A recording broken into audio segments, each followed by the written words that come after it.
Hello, welcome to the third talk about streaming algorithms in the course on the theory of computation. In the previous two talks, we gave motivation for studying streaming. We described scenarios where streaming is natural, and we provided definitions for the computational model that is a way to formalize the scenario we want to understand, the streaming scenario. And then we proved some things in this model. We showed that palindromes, we understood the streaming complexity of palindromes as a function of time. And our main focus, the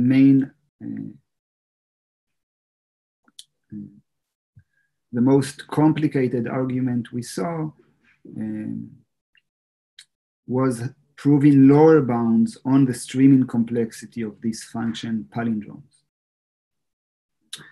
And in the end of the second talk, we also discussed reductions, which is a very central tool, very powerful idea in computational complexity that can relate one problem to another problem.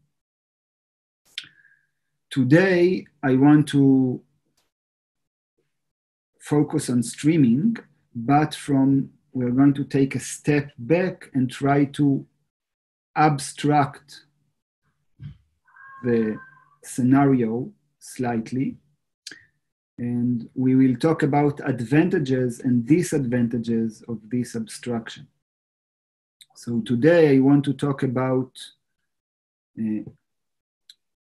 communication. And I'm going to focus on communication in the context of streaming, and maybe give you slightly more general perspective at the end of the talk. So communication and streaming. So this slide is an abstraction, a way to abstract the lower bound proof we saw. So in the lower bound proof, we took the input to the algorithm at time 2t, and we split it into two parts of equal length, x and y. X is the left half and y is the right half. And the first observation we had is that the algorithm somehow, if the memory size is small, is somehow able to take x and compress all the relevant data on x to the memory. Okay, so let's do it pictorially. So the stream is x1, x2, up to xt. And then the stream continues as y1, y2, up to yt. And we think about it as being split into two parts. And the algorithm is somehow able to take all the data on x and move it into this side using m of t.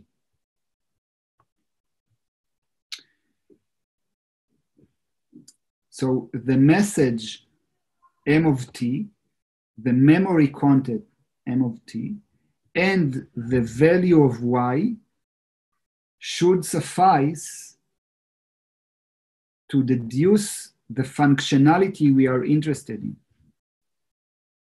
This was this is a slight, this is just an idea or two ideas from the lower bound proof.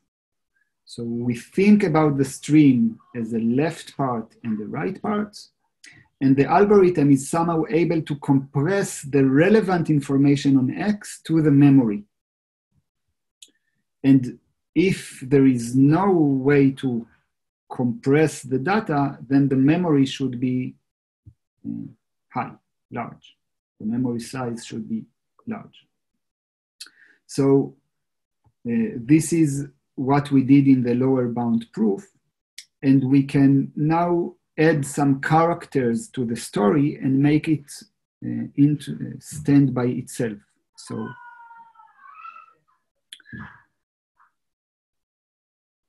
So the idea, the picture from above, can be abstracted as follows.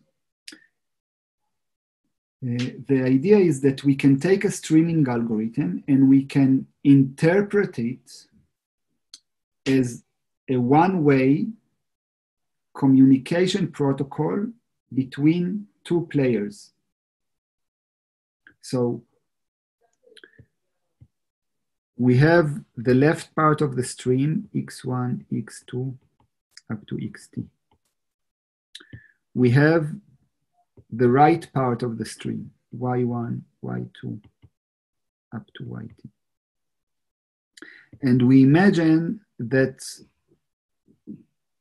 the left part is in one room and the right part is in another room. And the left part is known to a player called Alice, and the right part is known to a player called Bob. And Alice does not know Y, and Bob does not know X. But Alice takes all the information she has, all of X, and translate it to a single message, M. And then she sends this M to Bob. So now Bob knows M and Y. And Alice sent Bob M bits of information, M bits. And now Bob should take M and Y, and from these two things, compute F of X and Y. So now we can think about it without the update rule. There is no update rule here. There is no element of time that is progressing throughout the algorithm. We fix time and we take the update rule and just abstract it as a map from X to M. So this is where the update rule hides, but now we ignore it. We allow this decision to be much more powerful.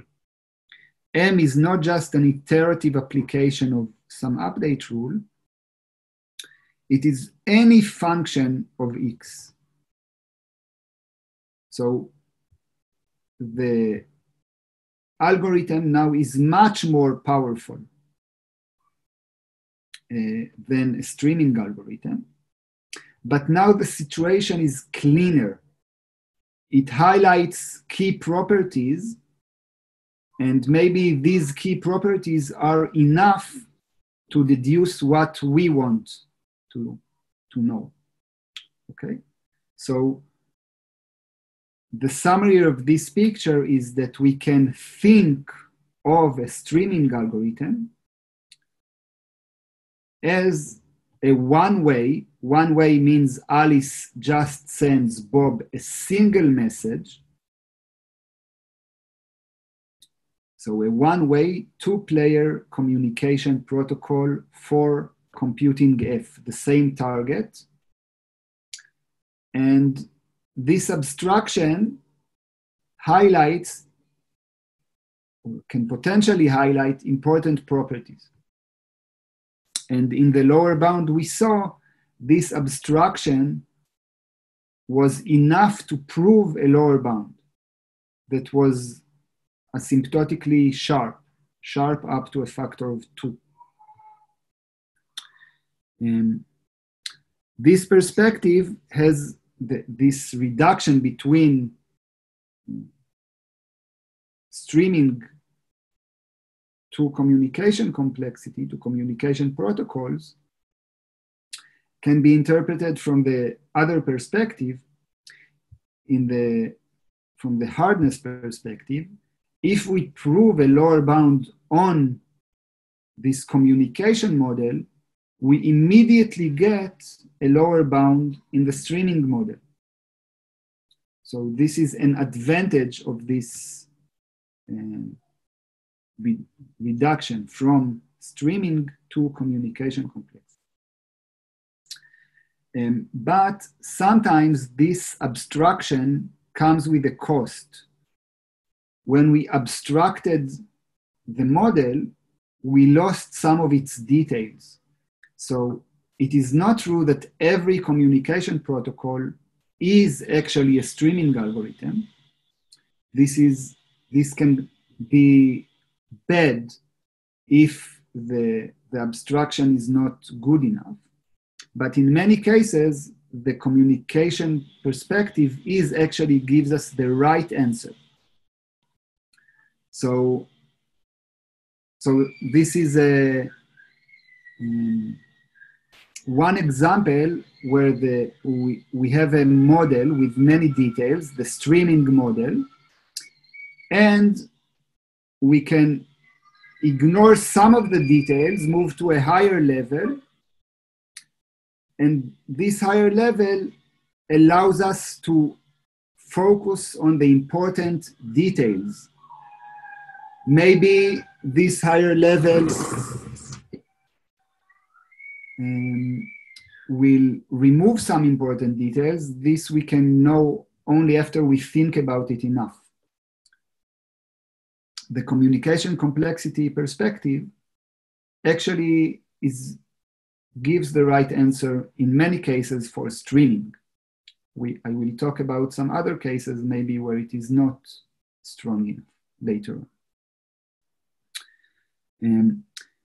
The theory of communication is a theory that stands by itself. One-way communication was studied by Shannon, where he started information theory, defining entropy, mutual information, and this is an extremely powerful and useful theory for understanding communication, but also in mathematics, physics, biology, making decisions. It's a very powerful tool. The communication perspective was also formalized by Yao and became a field by itself. And I will talk about this in a bit. And I want to say or advertise a book that Anup Rao and myself wrote about this topic, about communication and its role in computational complexity. So there are many applications of communication complexity inside computer science.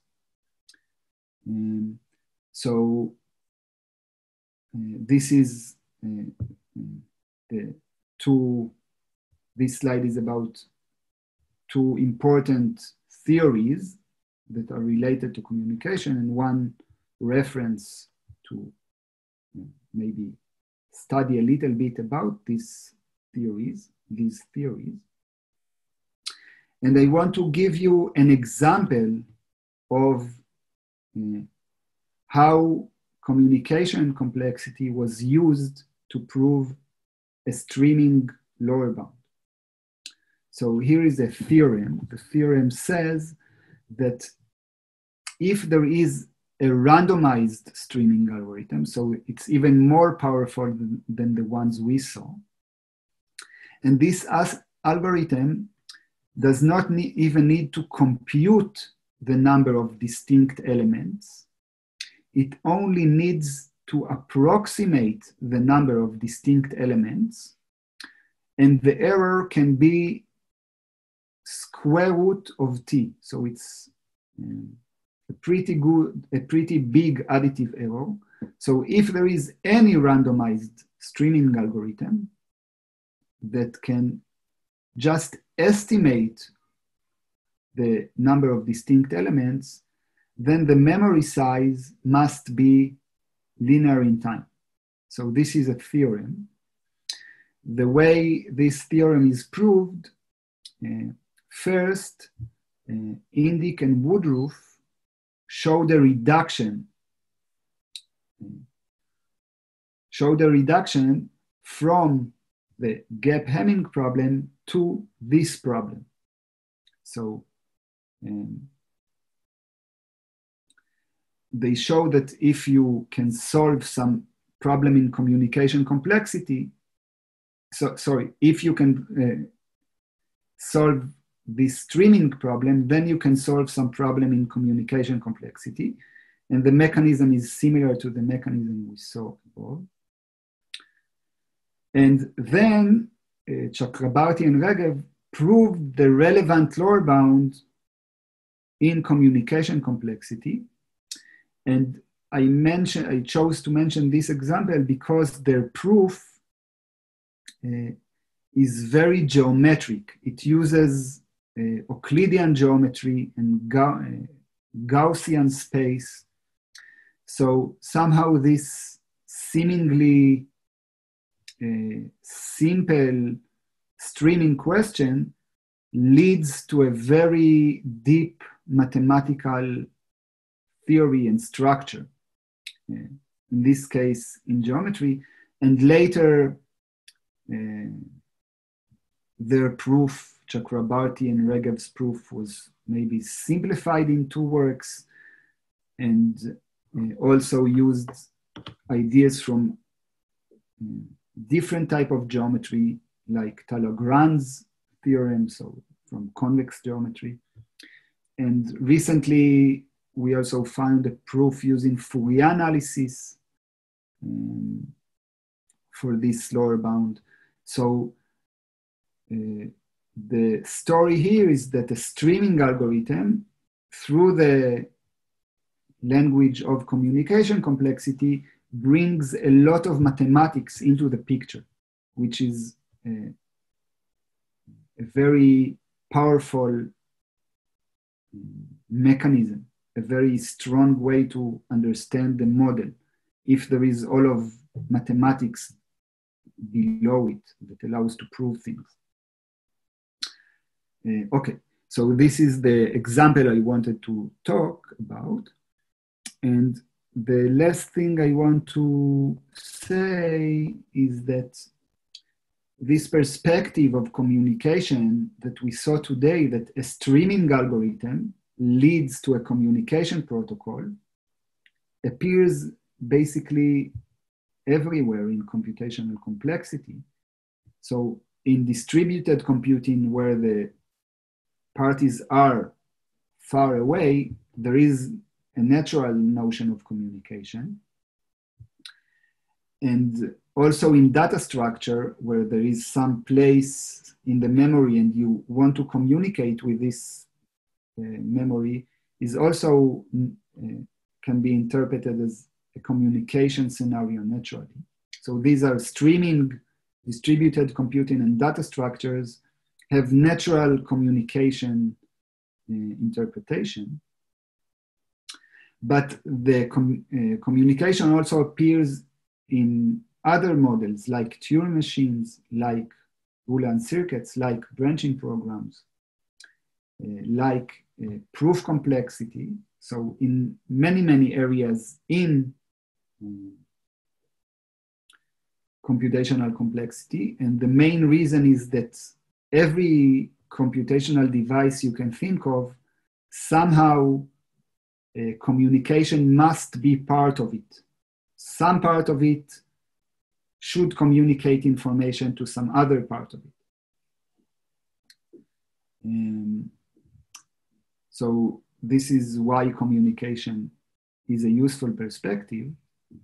And the last notion I mentioned is a slightly more geometric notion. So there is a way to extend computational complexity.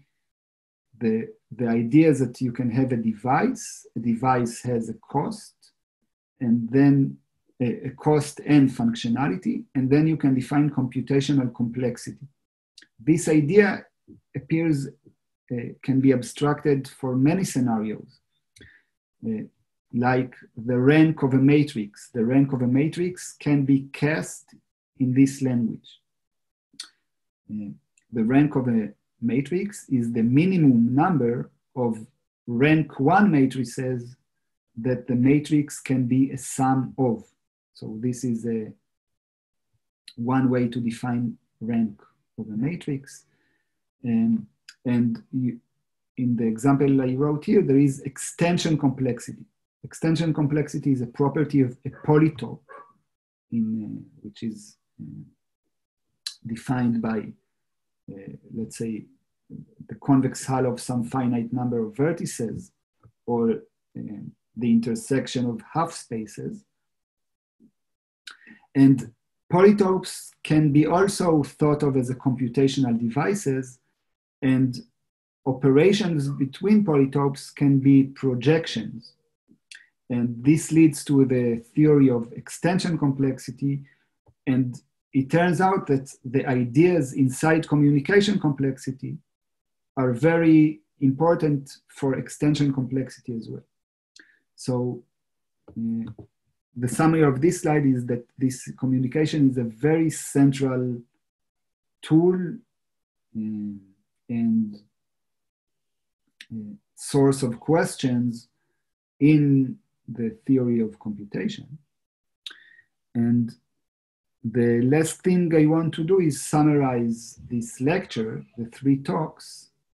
So these talks were about streaming, where we gave motivation and definitions and proved some things. And we mostly focused on lower bounds that were based on the idea that there is no free transfer of data. And this led us to think about communication, which is what we talked about today. And now going back to this course, now we are in the middle point between automata theory and the theory of Turing machines. So streaming is sort of in between the 2 models. And next you will understand how do you define a computer, Turing machine. And then you will try to prove properties about these, prove properties for these models. And as you will see, the model is more powerful, and proving things about the model become more complicated. So I hope you enjoyed the lecture about streaming, that it was clear. And if you have questions about it, please don't hesitate to send me an email. Good luck and see you later.